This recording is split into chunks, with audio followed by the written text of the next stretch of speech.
చూశారు. ఇన్ని బాధ్యతల మధ్యలో ఇప్పుడు విజయయాత్రలో మనం చూస్తున్నాం కదండి. విజయయాత్రలో పొద్దున బ్రాహ్మీ ముహూర్తం ముందు వారు లేవడం, అనుష్ఠానం అంతా అయిపోయి మనకి బయటకు వచ్చే వరకు 8-9 అవుతుంది.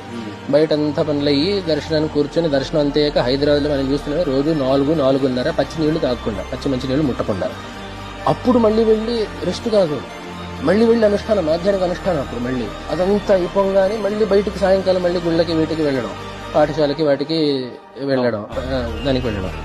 మళ్ళీ రాత్రిపూట ఏమైనా కార్యక్రమం అంటే కూడా లేట్ అవుతుంది. రాత్రిపూట మళ్ళీ 10-10:30 చంద్రమేశ్వర పూజ మొదలవుతుంది.